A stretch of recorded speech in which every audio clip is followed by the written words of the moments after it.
अच्छा उमर, आप कुछ कहना चाह रहे थे ब्रेक से पहले? शदाद वो बात कर रहे थे ना मोदी के हवाले से, या जो यूरोपियन यूनियन में हो रहा है। असल में यूरोपियन यूनियन को एक एडवांटेज है कि वो एक ब्लॉक की शक्ल में, अगर वो अलग-अलग ममालिक होते तो ये उनको भी लिफ्ट नहीं कराते। ये सोशल मीडिया प्लेटफॉर्म्स जो हैं वो खुद एक बड़े अथॉरिटेरियन हैं अपनी अप्रोच में और अपनी इंटरप्रिटेशन में, कि जो उन्होंने चीज़ें रोकनी हो वो उनके ख्याल में रिस्पॉन्सिबल स्पीच है, जो ना रोकनी हो तो उसको फ्री स्पीच कहते हैं। इवन ये ब्राज़ील में भी चैलेंज जब आया तो उस टाइम उन्होंने इनको 5 मिलियन फाइन किया, $5 मिलियन।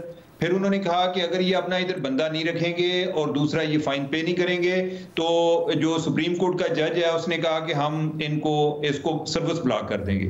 उसके बाद उन्होंने ये किया है। अब ये जो गलती है ना, ये गवर्नमेंट के पार्ट पर नहीं है, ये बजाते खुद अपने आप को किसी को जवाब देनी समझते।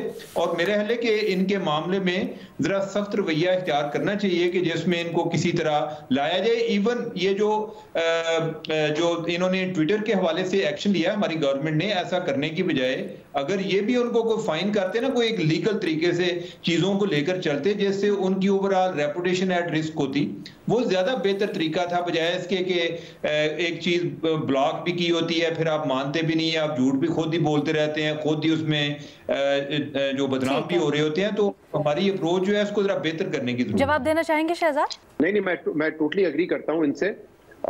इनफैक्ट अगर आप देखें दो चीजों को, कि जैसे जैसे सोशल मीडिया का राइज हुआ है वैसे वैसे दुनिया भर में जो पॉपुलिस्ट लीडर्स हैं उनका भी एक राइज हुआ है, क्योंकि वो बिल्कुल यही कहते हैं, वो बात तो ये करते हैं कि हम फ्री स्पीच के हक में हैं, लेकिन फ्री स्पीच में उनको वो पसंद आती है जो उनके मतलब की हो।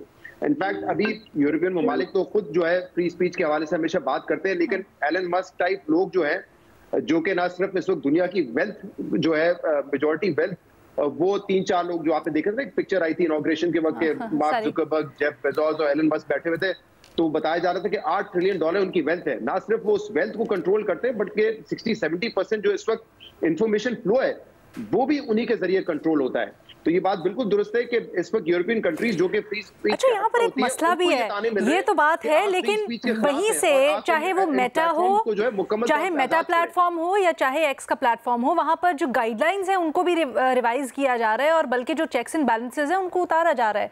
तो क्या इस तरह के कवानीन अगर मुल्क अपनाते हैं तो वो बाइंडिंग भी होते हैं इन प्लेटफॉर्म्स के लिए, मौजूदा उसमें अमल दरामद हो सकता है नहीं? बट बिफोर दैट रीमा कुछ ऐड करना चाही थी। रीमा?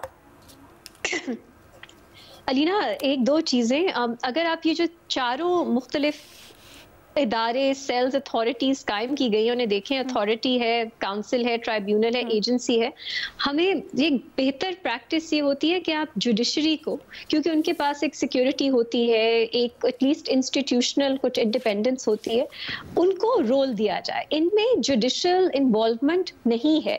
ट्राइब्यूनल की जो मैं बात कर रही थी, अब अगर कोई अथॉरिटी की डायरेक्शंस नहीं मानता, एक तो ट्राइब्यूनल की हमें एग्जैक्ट जुरिस्डिक्शन का नहीं पता, लेकिन दूसरा अगर कोई अथॉरिटी की डायरेक्शंस नहीं मानता तो वो अथॉरिटी जो है वो ट्राइब्यूनल के पास जा सकती है।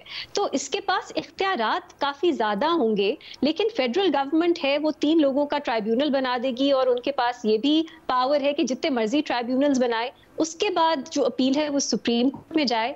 मुझे लगता है ये जो एक स्क्रूटनी का या ओवरसाइट का एलिमेंट है इसमें मिसिंग है। दूसरा, जब हम फेक न्यूज़ देखें, फेक न्यूज़ उन्होंने डिफाइन नहीं किया, लेकिन 2 तरह से इस अमेंडमेंट में उसका जिक्र है। एक तो उन्होंने क्रिमिनल पनिशमेंट जो है फेक और फॉल्स न्यूज़ जिसकी वजह से सेंस ऑफ फियर या इनसिक्योरिटी फैले, ये है। दूसरा है कि आप ये जो अथॉरिटी है, अगर it is known to be fake और फॉल्स और there exist sufficient reasons to believe. अब ये जो अथॉरिटी है जो फेडरल हुकूमत ने जिसको इस्टेब्लिश किया है, नॉमिनेट किया है, उस अथॉरिटी के लोगों को के पास रीजंस हैं टू बिलीव कि कोई इंफॉर्मेशन फेक है या फॉल्स है, तो वो उसको ब्लॉक करने का कह सकते हैं या उसको डिलीट करने का कह सकते हैं।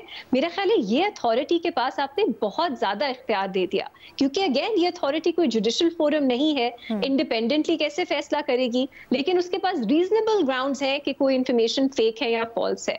ये भी इसमें है कि अगर मजलिस शूरा की कोई प्रोसीडिंग्स चल रही हैं, उसमें किसी ने ऐसी कोई बात कर दी जो स्पीकर ने कहा कि उनको एक्सपंज कर दे, तो वो भी सोशल मीडिया प्लेटफॉर्म्स पे नहीं दिखाया जाए जाएगा, मतलब बहुत सी ऐसी चीजें हैं जो ऑड हैं इसमें।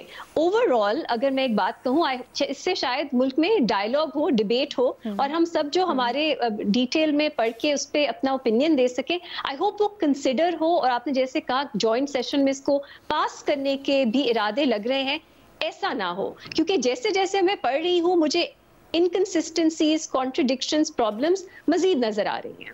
और सर क्या हम एक चीज़ और की बात कर सकते हैं, इसकी जो शिक नंबर 20 है जिसमें फेडरल गवर्नमेंट की पावर है टू इशू डायरेक्टिव्स, इसको थोड़ा सा एक्सप्लेन कीजिएगा हमारे लिए रीमा। क्या इसकी मुराद ये है डायरेक्टिव 2O नॉट 20 2O, इसमें कहते हैं power of federal government to issue directives. ये पेज नंबर 10 के ऊपर है, सबसे पहला पॉइंट। इसके अंदर ये कहते हैं कि फेडरल गवर्नमेंट के पास किसी भी तरह की पावर होगी अथॉरिटी को डायरेक्टिव्स देने की, यानी हिदायत देने की, और वो जो हिदायत हैं वो बाइंडिंग होंगी अथॉरिटी के ऊपर, वो उसकी नफ़ी नहीं कर सकती। इसकी क्या मुराद है? क्या इसका मतलब है कि विफाकी हुकूमत जो भी कहेगी वो हरफ आखिर होगा और वो फिर मानना पड़ेगा? लग तो ऐसा ही रहा है। ये बहुत authority on matters of policy relating to the act, सो शायद उन्होंने इसको थोड़ा सा रिस्ट्रिक्ट कर दिया है, क्योंकि जो अथॉरिटी है उसके पास पॉलिसी मेकिंग के भी इख्तियारात है। सो शायद ये अथॉरिटी जो है पॉलिसी की हद तक फेडरल गवर्नमेंट की जो प्रायोरिटीज है उसको रिफ्लेक्ट करेगी। इसमें रीमा एक चीज सिर्फ ये बताइए, क्लैरिफाई कीजिए, क्योंकि पैमरा में भी हम देखते हैं कि काउंसिल ऑफ कंप्लेन होता है जिसमें ऑब्वियसली सिविल सोसाइटी के लोग होते हैं, वो आपको हियरिंग का मौका देते हैं। आई थिंक इसमें तो वो भी नहीं है, तो इसका मतलब ये पैमरा से भी ज्यादा सख्त है, और या तो अथॉरिटी फैसला करेगी या मामला सीधा ट्रिब्यूनल में जाएगा।